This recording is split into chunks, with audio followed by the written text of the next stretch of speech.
어린 왕자. 6살 무렵 원시림에 관한 책인 체험한 이야기에서 아주 특별한 그림을 보았다. 그것은 보아뱀이 맹수를 집어삼키는 그림이었다. 그 책에 이렇게 적혀 있었다. 보아뱀은 먹이를 씹지 않고 통째로 집어삼킨다. 그리고는 먹이가 소화될 때까지 6달 동안 잠만 잔다. 그래서 밀림에서 일어나는 일을 여러 가지로 생각한 끝에 색연필로 첫 번째 그림을 그려보았다. 그 걸작품을 어른들에게 보여주면서 내 그림이 무섭지 않냐고 물어보았다. 어른들은 모자가 뭐가 무섭니? 하고 대답했다.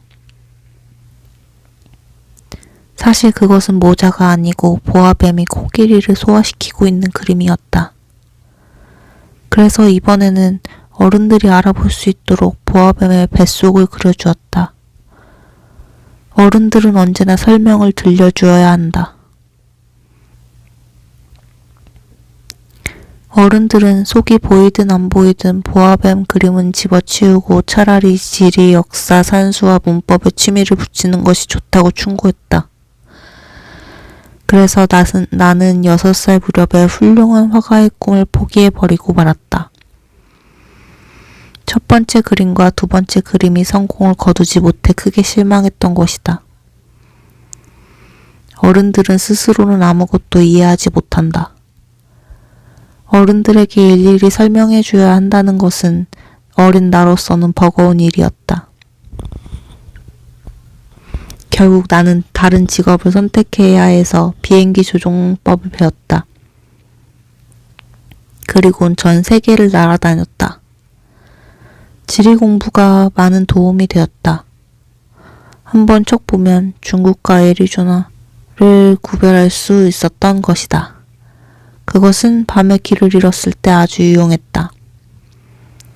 이렇게 해서 일생 동안 수없이 많은 사람과 만나게 되었고 어른들 틈에서 오랜 세월을 살며 그들을 아주 가까이서 보게 되었다.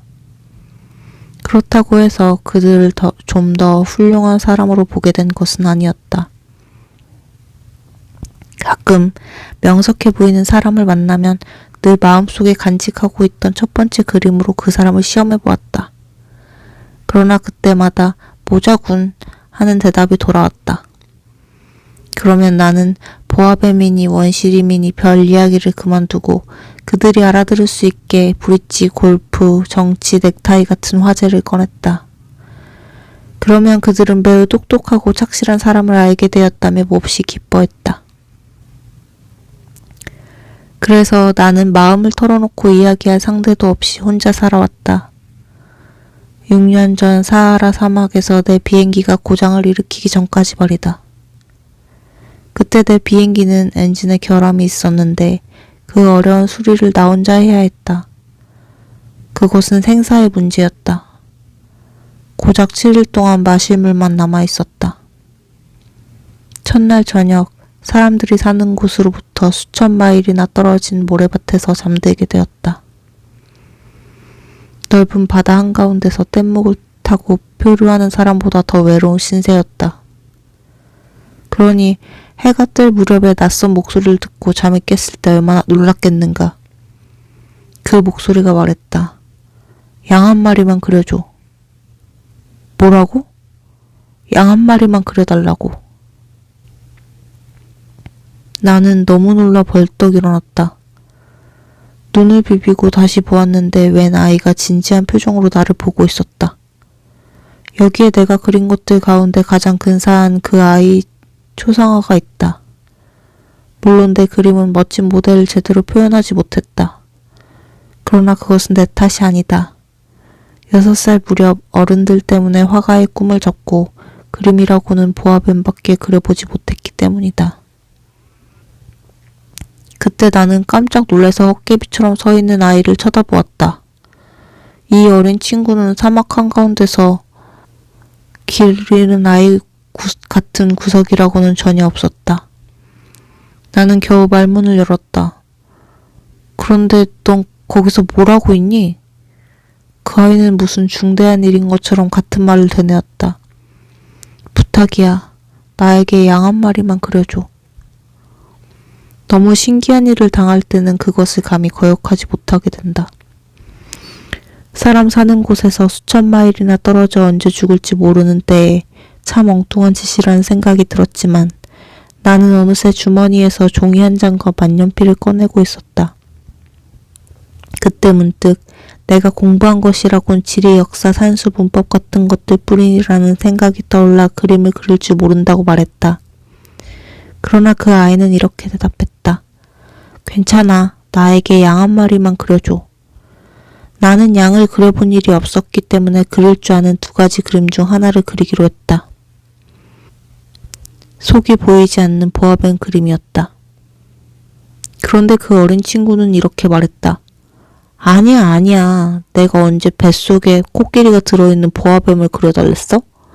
보아뱀은 아주 위험한 거야. 그리고 코끼리는 아주 거추장스러워. 우리 집은 아주 작단 말이야. 난 꼭 양이 있어야겠어. 양 한 마리만 그려줘. 나는 할 수 없이 양을 그렸다. 틀렸어. 이 양은 벌써 병 들었는걸? 다시 그려줘. 나는 할 수 없이 다른 양을 그렸다. 어린 친구는 어쩔 수 없다는 듯이 빙그레 웃었다. 이것 봐 아저씨. 그건 암양이 아니고 수량인걸? 뿔이 있으니 말이야. 그래서 나는 또다시 다른 양을 그렸다. 그러나 이 양은 너무 늙었어. 난 오래 살 수 있는 어린 양이 좋아. 나는 더 이상 참을 수 없었다. 비행기를 고치는 일이 급했기 때문에 그림을 아무렇게나 그리고 말했다. 이건 상자야. 내가 갖고 싶어하는 양은 이 속에 있어.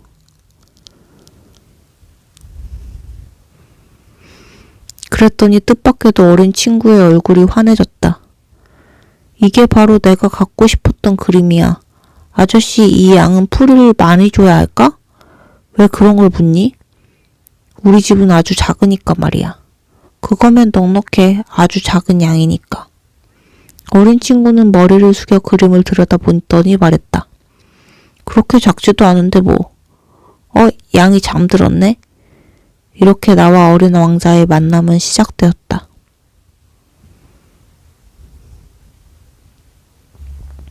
어린 왕자가 어디서 왔는지 아는 데는 꽤 오랜 시일이 걸렸다. 어린 왕자는 내게 여러 가지를 물으면서도 정작 내 물음에는 대답하지 않았다. 어린 왕자가 지나치듯 하는 말들에서 결국 모든 것을 알게 되었다. 가령 어린 왕자는 내 비행기를 보고 이렇게 물었다. 아저씨도 하늘에서 왔군. 아저씨는 어느 별에서 왔어? 나는 어린 왕자의 비밀을 알아내기에 알맞은 순간이라고 생각하면서 황급히 물었다. 그럼 넌 어느 별에서 왔니? 어린 왕자는 내 말에 대꾸도 않고 비행기를 보며 말했다. 이런 걸 타다니 그다지 멀리서 오진 못했겠군. 그리고는 내가 그려준 양을 주머니에서 꺼내더니 열심히 들여다보았다. 어린 왕자의 말 속에 슬쩍 비친 다른 별들에 관한 이야기가 몹시도 궁금했다. 너는 어디서 왔지? 너희 집은 어디를 말하니? 그러니까 양을 어디로 데려가려는 거니? 어린 왕자는 무엇인가를 생각하더니 말했다. 아저씨가 준 상자 말이야. 그게 밤에는 양의 집이 될 테니까 잘 됐어. 그래, 내가 얌전하게만 굴면 밤에 양을 메어둘 고삐도 주고 말뚝도 줄게. 양을 메어둬? 참 이상한 생각인데? 양을 메어두지 않으면 아무데로나 가서 길을 잃을 수도 있잖아. 어린 왕자는 깔깔대며 웃었다. 가긴 어디로 가? 어디로든 곧장 앞으로. 괜찮아. 내 집은 아주 작으니까. 앞으로 곧장 간데도 그리 멀리 갈 수도 없어.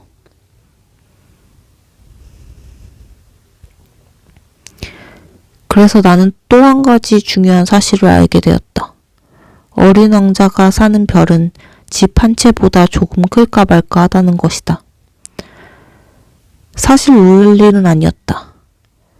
지구, 목성, 화성, 금성같이 사람들이 이름을 붙인 큰 떠돌이 별들 말고도 수백 개의 떠돌이 별이 있는데 어떤 것은 너무 작아서 망원경으로 보기도 힘들기 때문이다. 천문학자는 그런 별을 하나 발견하면 이름 대신 번호를 붙인다.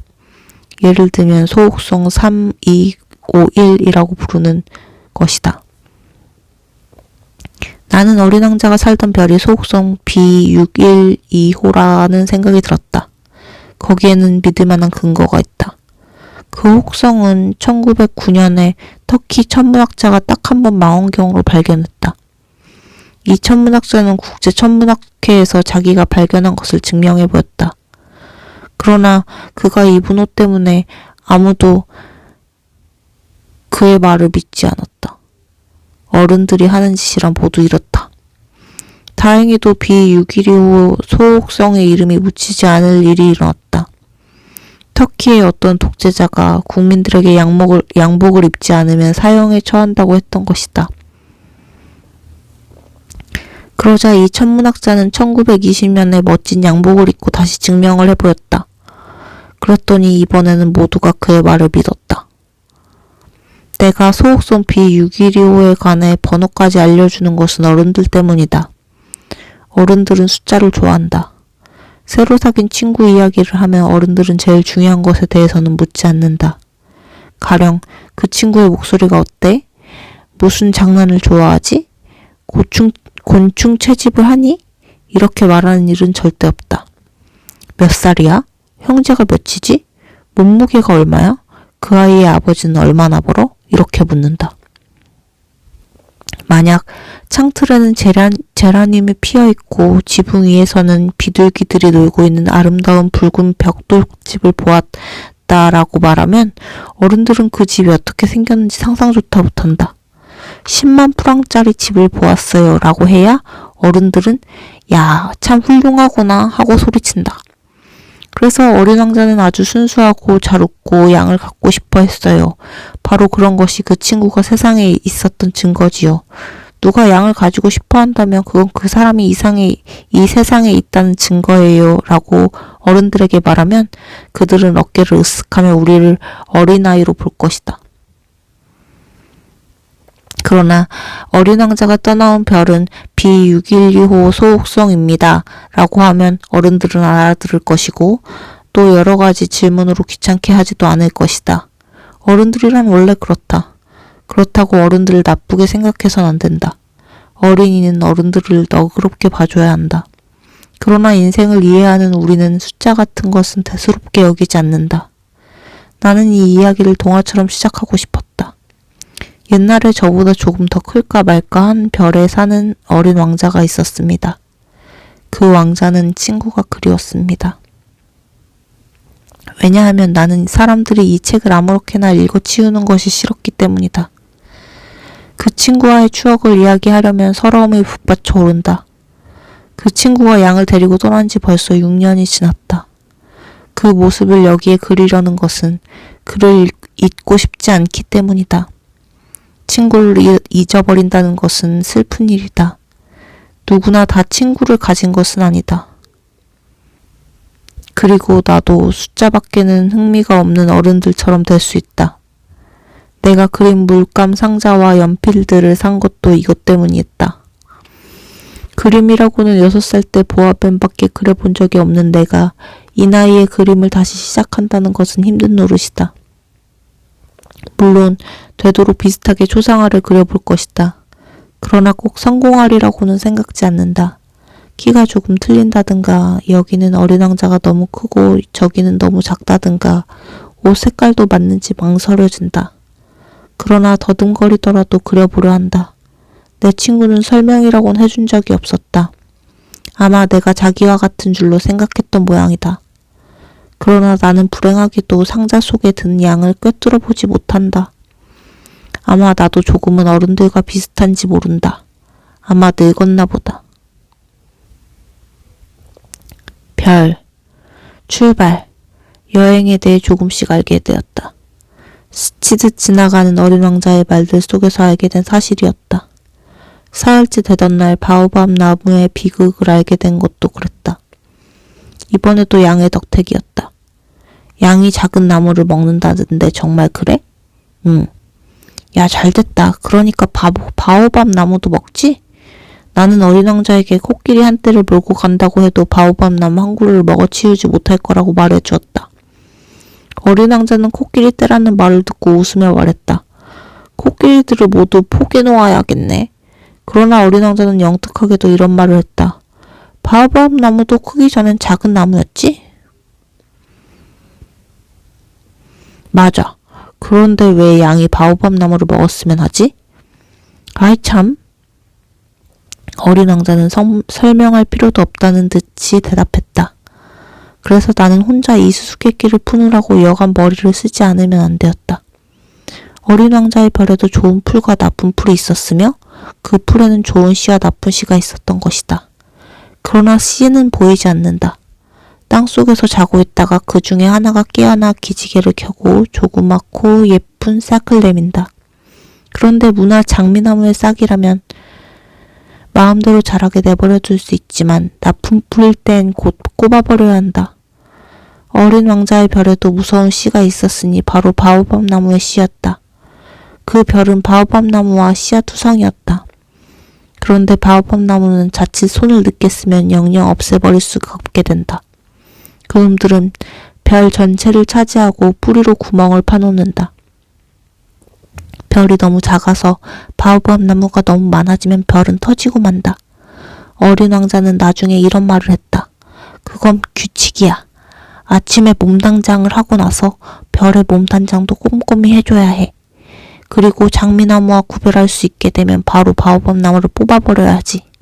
아주 어릴 적에는 장미나무와 바오밥 나무가 비슷하거든. 그건 귀찮은 일이지만 그리 어려운 일은 아니야.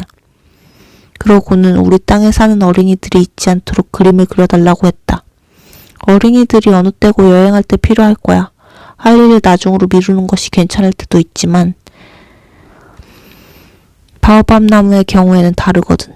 난 게으름뱅이들이 사는 별을 아는데 그 게으름뱅이가 작은 나무 셋을 무심하게 내버려 두었어. 그래서 나는 어린 왕자가 가르쳐주는 대로 그 별을 그렸다. 바오밥 나무의 위험이 잘 알려지지 않았고 소옥성에서 길을 잃은 어린이들이 큰 위험을 겪게 될까봐 주저하지 않고 말하려 한다. 어린이들아, 바오밥 나무를 조심해.